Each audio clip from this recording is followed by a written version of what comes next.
Olá a todos. Vamos falar hoje sobre a administração pública direta, né? Esse vídeo agora nós vamos comentar sobre a administração pública direta. A indireta nós falaremos no vídeo seguinte após esse aqui. Então, a estrutura organizacional do Estado, ela parte da sua administração pública direta. E o que seria? Seria o Estado diretamente prestando serviço, diretamente através dos seus órgãos e não através de uma outra pessoa. Vamos desmistificar, vamos detalhar melhor essa história. Então, o tema, vou colocar abreviado administração pública, vou colocar AP, tá? Para não ficar escrevendo toda hora. Administração pública direta. Nós temos a União, os estados, os municípios e o Distrito Federal. Nós vivemos numa república federativa, né? Então nós temos os entes federativos, quais sejam a União, os estados, os municípios e o Distrito Federal. O Brasil tem 26 estados, mais o Distrito Federal, tem mais de 5.000 municípios e tem uma União Federal, logicamente. Todos esses aqui são chamados entes federativos. Eles possuem personalidade jurídica. Eles prestam diretamente os serviços que lhes são competentes, através da Constituição. Mas eles diretamente, a União Federal prestando um serviço, o Estado do Rio de Janeiro prestando um serviço, o Estado de São Paulo, o Estado de Minas, o município do Rio de Janeiro, o município de Niterói, o município de São Paulo, o município de Cuiabá e o Distrito Federal, cada um deles tem a prestação dos seus respectivos serviços. Para a gente entrar mais a fundo nisso aqui, eu tenho que fazer um parênteses e falar sobre o tema personalidade jurídica. Personalidade jurídica. Veja bem, eu vou fazer um parênteses no direito administrativo e vou falar sobre personalidade jurídica que diz respeito ao direito civil. Por que direito civil? Porque o direito administrativo ele não possui um código, ele não é um direito codificado, assim como temos o Código Civil, como temos o Código Penal, o Código Tributário, temos a CLT, que é a consolidação das leis do trabalho, mas o direito administrativo não tem um código, né? Então ele vai beber de várias fontes diferentes, exatamente por isso. E ele é tratado em leis esparsas, né? Leis até federais, leis nacionais, leis estaduais, municipais. Então essa é a grande miscelânea do direito administrativo, mas com calma, com tranquilidade, a gente vai conseguir desmistificar. Então, o estudo da personalidade jurídica diz respeito ao direito civil. Eu vou explicar isso aqui e depois eu vou voltar para o direito administrativo. A personalidade jurídica compreende as chamadas pessoas físicas ou naturais, também chamadas pessoas naturais, e compreende também as pessoas jurídicas. Então nós temos no nosso ordenamento as chamadas pessoas físicas ou também chamadas pessoas naturais, e nós temos as pessoas jurídicas. A primeira delas, cada um de nós somos uma pessoa física, ou também chamada uma pessoa natural. Por quê? Porque nós nascemos assim, nós nascemos pessoa. Então o Código Civil determina, desde o nascimento com vida, surge a personalidade jurídica das pessoas físicas ou pessoas naturais. Você naturalmente nasceu pessoa. Então você é uma pessoa, seu pai é uma pessoa, sua mãe é uma pessoa, seu irmão, sua esposa, seu marido, cada um deles é uma pessoa física ou também chamada pessoa natural. Mas também existem as pessoas jurídicas, você sabe disso. Você convive com elas no seu dia a dia. As pessoas jurídicas, elas são chamadas pela doutrina de ficção jurídica. Por que ficção jurídica? Ficção é um faz de conta, é um faz de conta jurídico, um faz de conta que tem um apoio jurídico, um apoio no direito.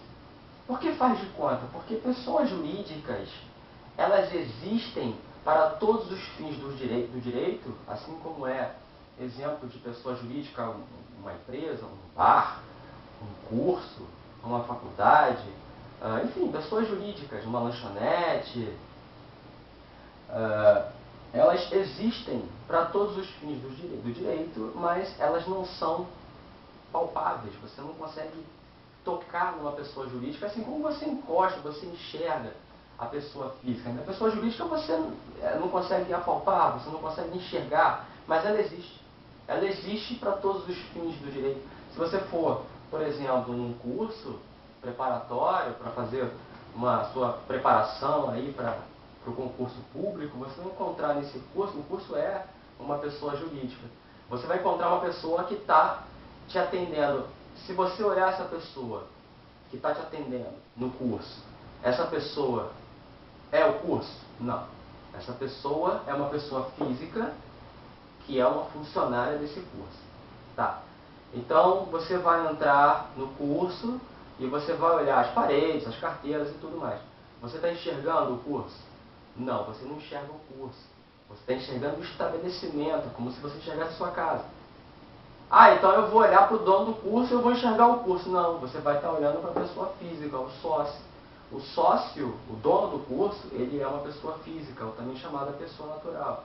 Já o curso, a empresa a qual ele é sócio, ele é um dos proprietários, é uma pessoa jurídica. São duas coisas distintas, são duas coisas separadas. E aí, por que se estuda, então, a natureza jurídica? Por que se estuda a natureza, a personalidade jurídica? Por que há esse estudo? Por dois motivos. Primeiro motivo, porque cada uma constitui direitos e obrigações próprios, inerentes a cada uma das pessoas.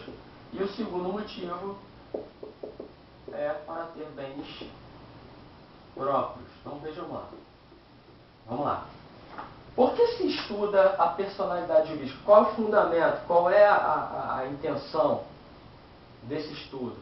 Porque cada uma das pessoas físicas e cada uma das pessoas jurídicas, cada uma delas tem direitos e obrigações próprios, inerentes a elas, além de ter os seus próprios bens, móveis, imóveis, materiais, imateriais. Vamos por partes. Então, a pessoa física e a pessoa jurídica, cada um tem direitos e obrigações próprios. Se você faz um contrato com uma pessoa física, um amigo seu, você vai comprar aí alguma coisa dele, você está fazendo um contrato de compra e venda, pessoa física contratante com pessoa física contratada. Cada um tem seus direitos e obrigações. Um tem o direito de pagar pelo bem que está sendo comprado e o outro tem a obrigação de pagar pelo bem que está sendo adquirido, e a outra parte, por sua vez, tem a obrigação de fornecer esse bem. Os direitos: você tem o direito, contratante, de receber o bem, e o outro tem o direito de receber o dinheiro. Então são direitos e obrigações próprias. Mas vamos voltar àquela história do curso. Você procura um curso para fazer aí uma preparação para o seu concurso. Eles vão te dar uma ficha de inscrição, você vai preencher aquela ficha de inscrição, chamada matrícula, né? Você vai fazer a matrícula no curso. Aquela matrícula é um contrato. Esse contrato, você é a parte contratante, você está contratando. E você está contratando quem? O curso, a pessoa jurídica do curso, e não a pessoa física, o dono do curso.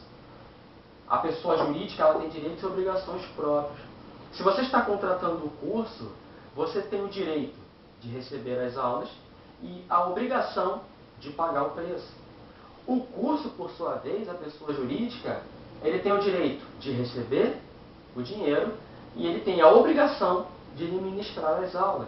Então, cada uma das pessoas aqui tem direitos e obrigações próprios. De modo que, se o curso ao qual você está lá, pagou o preço, está fazendo o curso, beleza?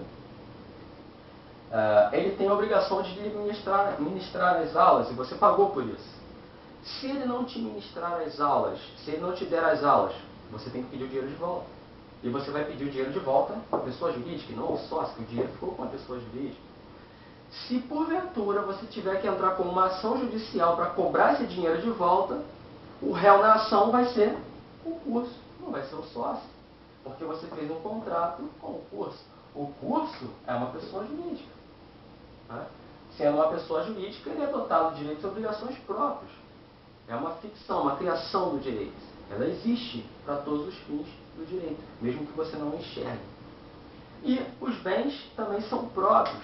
Essa ideia do curso é muito boa, porque se você é uma pessoa física, você tem seu carro, sua casa, sua roupa, seus bens, né, próprios, a sua imagem, a sua honra, a sua dignidade, o seu nome, também são bens imateriais, são próprios seus. Né? Uma pessoa jurídica também tem seus próprios bens. Esse curso aí que você está procurando, o fatídico, ele tem lá as carteiras, ele tem o quadro, ele tem a caneta, ele tem o ar-condicionado, o estabelecimento. Isso tudo são bens móveis e imóveis que pertencem à pessoa jurídica. E não pertencem ao sócio, pertencem à pessoa jurídica. Se o curso tiver um carro, esse carro vai pertencer à pessoa jurídica, vai estar no nome da pessoa jurídica. Então, cada uma das pessoas tem direitos e obrigações próprios e bens próprios. Bom, dito isso, que diz respeito ao direito civil, agora fechamos esse parênteses do direito civil e vamos agora retornar ao direito administrativo. Vou apagar esse lado aqui.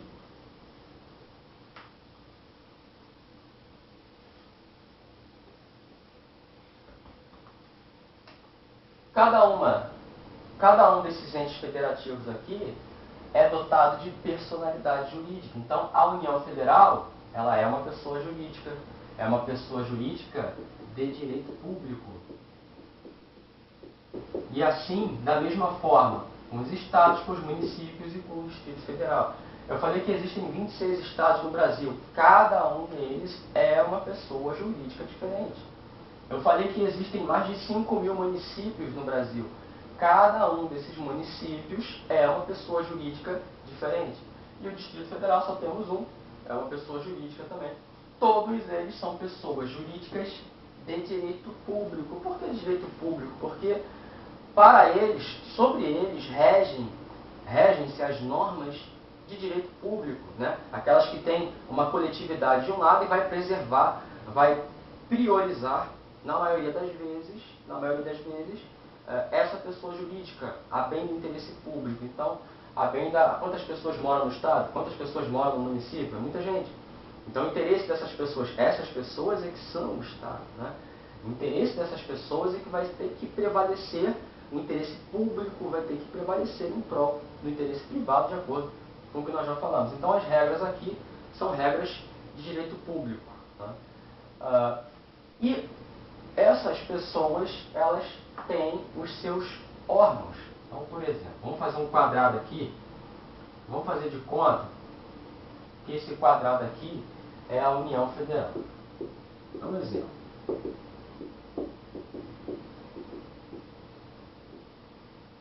Esse quadrado é a União Federal. Então, a União Federal é uma pessoa jurídica. Ela tem direitos e obrigações próprios e tem patrimônio próprio, bens próprios. Mas ela é dotada de órgãos. Esses órgãos são dotados de competências específicas. Tá? Eles têm atribuições específicas. E que órgãos são esses da União Federal? Uma série, vamos citar exemplos. Por exemplo, nós temos TRF, nós temos TRT, né? Tribunal Regional Federal, Tribunal Regional do Trabalho, nós temos a Polícia Federal, nós temos aí a Defensoria Pública da União, nós temos o Ministério Público da União. Todos esses, uma série, uma infinidade, Receita Federal, Ministérios, cada um desses é um órgão. Os órgãos, eles têm cada um deles uma competência específica. Cada um deles tem uma competência específica. Vocês estão enxergando? A Defensoria Pública da União tem uma competência. O Ministério Público da União tem uma outra competência. A Polícia Federal, a Polícia Rodoviária Federal, os tribunais, cada um tem cada um seu quadrado, literalmente, como está aqui. Né? Mas eles são órgãos. Os órgãos, eles estão inseridos na pessoa jurídica União Federal. Quem tem personalidade jurídica é a União Federal. Os órgãos não têm personalidade jurídica. Toda hora cai isso em prova. Todas as organizadoras perguntam isso em prova. Impressionante. E muita gente erra de bobeira, né? Falta só uma pequena noção sobre personalidade jurídica. Os órgãos, repetindo, não têm personalidade jurídica. Eles não têm personalidade jurídica. Eles são órgãos que pertencem, assim por ser órgãos, não são pessoas jurídicas, mas que pertencem a uma pessoa jurídica chamada União Federal. Então, um exemplo. O carro da Polícia Federal, o carro preto, com listras douradas, que você já viu passando, ou já viu na televisão, o carro da Polícia Federal, decalcado, Polícia Federal, é um bem móvel, que pertence à União Federal, porque a União Federal é que é a pessoa jurídica e a União Federal que é a detentora e a proprietária desses bens.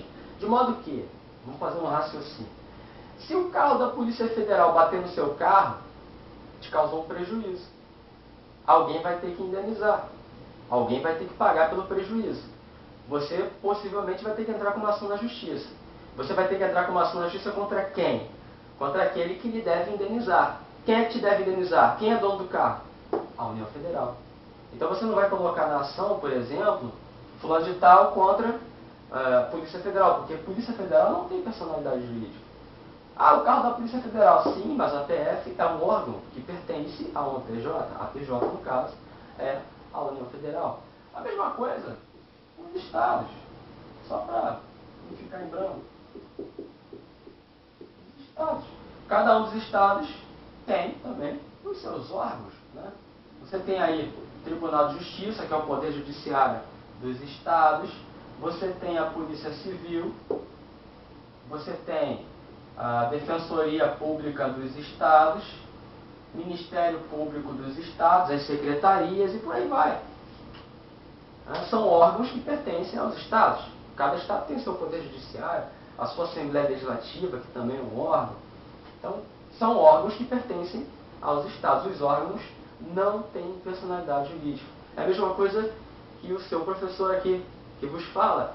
Eu sou uma pessoa física. Eu tenho os meus órgãos. Eu tenho coração, eu tenho pulmões, eu tenho rins, pâncreas.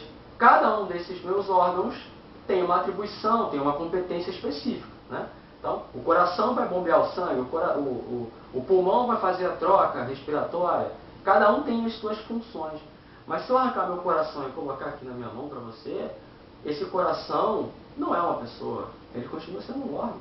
Então, os órgãos são aqueles componentes que, logicamente, de forma redundante, compõem a pessoa, compõem a personalidade jurídica, mas eles não têm personalidade jurídica. Né?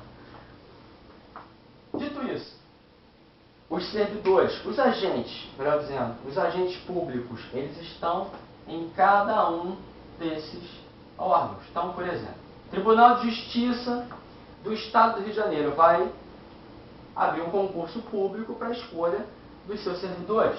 Vão estar aqui inseridos. A Polícia Civil vai ter também os seus agentes públicos.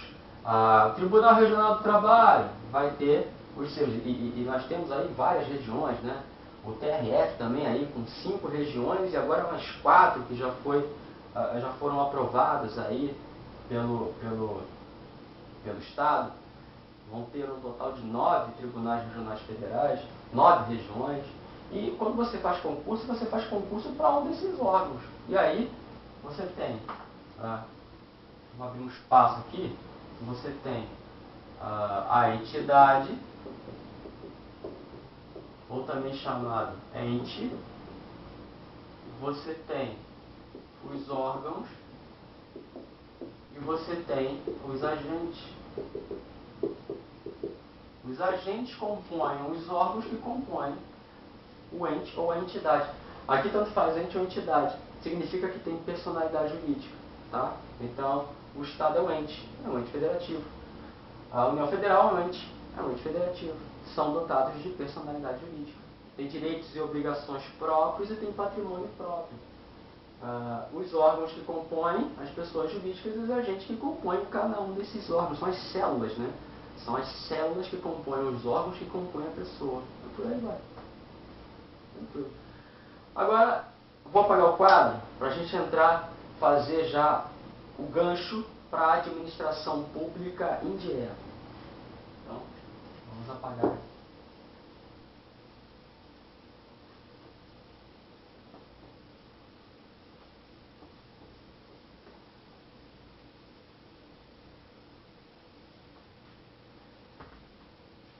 Então vamos lá, voltando aqui à história. Nós temos aqui a União Federal. Vou colocar o F.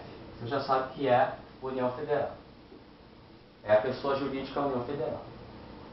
Quando ela cria, extingue órgãos e tal, principalmente quando ela cria um órgão diferente dentro do seu corpo, dentro da sua personalidade, chama-se Instituto da Desconcentração.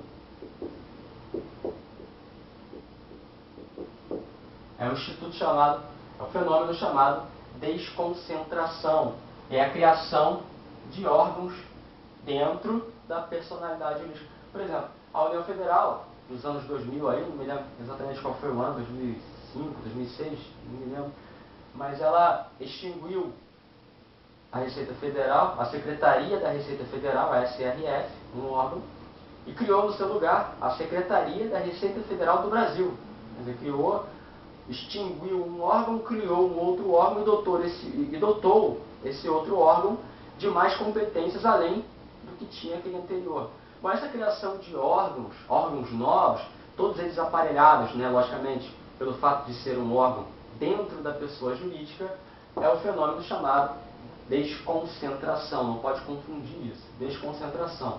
Desconcentração significa distribuição interna de competências.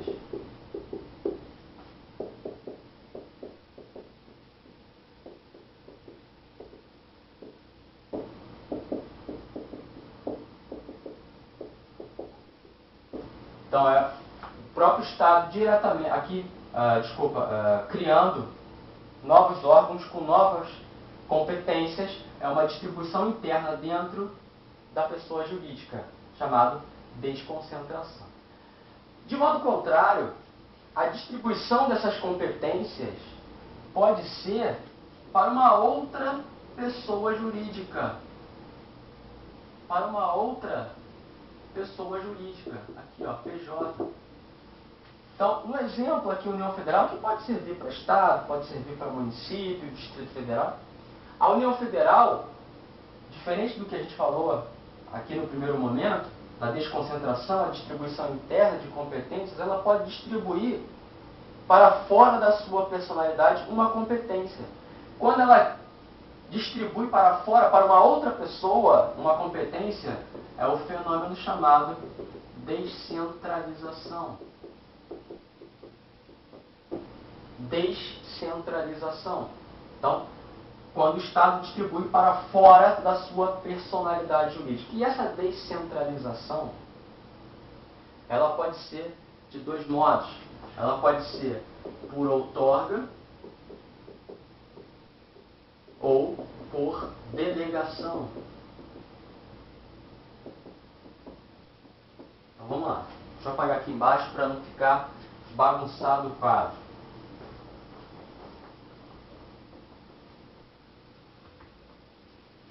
Por outorga, vou colocar aqui embaixo. Por outorga. Então, descentralização é distribuição externa de competência. Bota aí. Descentralização é distribuição externa de competência. Uma outra pessoa jurídica. Diferente da desconcentração, que é só aqui dentro. Ela pode ser por outorga ou por delegação.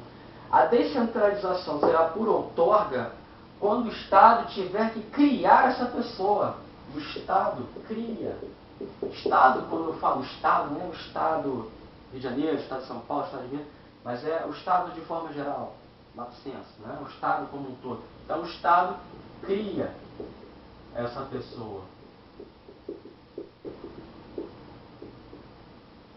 Que venha a ser única e exclusivamente uma autarquia,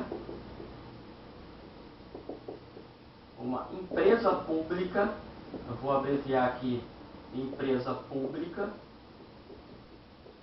uma sociedade de economia mista, sociedade de economia mista e uma fundação pública. Isso tudo aqui é o que chamamos de administração pública indireta. Então, descentralização por outorga, descentralização, distribuição externa de competência. O Estado distribuindo para fora da sua personalidade uma competência para uma outra pessoa jurídica. Essa outra pessoa jurídica, quando ela tiver que ser criada pelo Estado, então o Estado é como se tivesse nascido um filho, né? O Estado criou essa pessoa, então a descentralização é por outorga. O Estado cria essa pessoa. E que pessoas são essas? Pode ser uma autarquia, pode ser uma empresa pública, pode ser uma sociedade de economia mista ou pode ser uma fundação pública. Todas elas fazem parte do estudo da administração pública indireta. Cada uma dessas aqui vai merecer um trabalho específico aqui por parte do seu professor. Eu vou falar sobre cada uma delas especificadamente no próximo vídeo. Por hora aqui é a administração pública direta e já fazendo um mote para indireta, já fazendo um gancho para indireta. Então, descentralização por outorga. O Estado vai criar essa pessoa, que pode ser uma autarquia, uma empresa pública, uma sociedade de economia mista ou uma fundação pública. É o que chamamos de administração pública indireta. Então, o Estado criou uma autarquia, por exemplo, o INSS. O Estado criou o INSS. O INSS não é um órgão. O INSS é uma autarquia, Instituto Nacional de Seguridade Social. É uma autarquia, tem características específicas. Nós vamos falar sobre cada uma delas aqui, inclusive a autarquia. Mas o INSS é uma pessoa jurídica diversa da União Federal. O Banco Central também é uma autarquia, é uma pessoa jurídica diversa da União Federal. A União Federal criou essa pessoa, fez nascer essa pessoa, e ela tem as suas competências específicas, a sua atuação livre, administrativa. Empresa pública, as mais famosas aí, nós temos a Caixa Econômica Federal, temos os Correios, também são empresas públicas, né? Elas têm também suas características, suas particularidades. Sociedades de economia mista, para citar as mais famosas, temos a Petrobras e temos o Banco do Brasil, né? São sociedades que têm características próprias, nós vamos falar sobre isso. E temos também as fundações públicas. A UERJ é a fundação pública, a Fundação Oswaldo Cruz, né, Fiocruz, a FUNAI, a Fundação Nacional do Índio, são fundações públicas.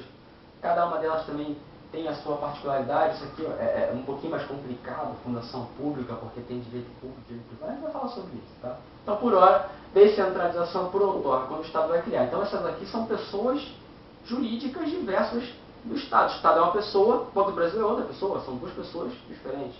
Cada uma tem suas obrigações próprias, seus direitos próprios e o seu bem, seus bens próprios, né?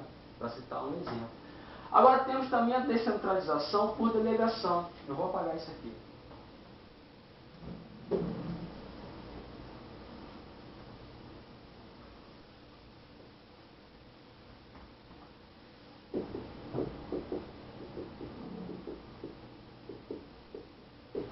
Descentralização por delegação. O Estado distribui externamente uma competência, mas ele não vai criar uma pessoa. A pessoa já foi criada, ela já existe. A PJ já existe. E essa descentralização será feita através de um ato chamado permissão ou através de um contrato chamado concessão. Então, são as permissionárias e as concessionárias de serviço público. Permissionária. Exemplos de permissão, o mais clássico, né? O mais clássico que existe são as empresas de ônibus. Então, o Estado do Rio de Janeiro, o município do Rio de Janeiro, depende se é transporte interestadual, intermunicipal, intramunicipal, cada um tem a sua competência, mas enfim. As empresas de ônibus são pessoas jurídicas que já existem quando elas ganham essa permissão, quando elas ganham esse ato administrativo permissão. Essa permissão vai fazer com que elas explorem a atividade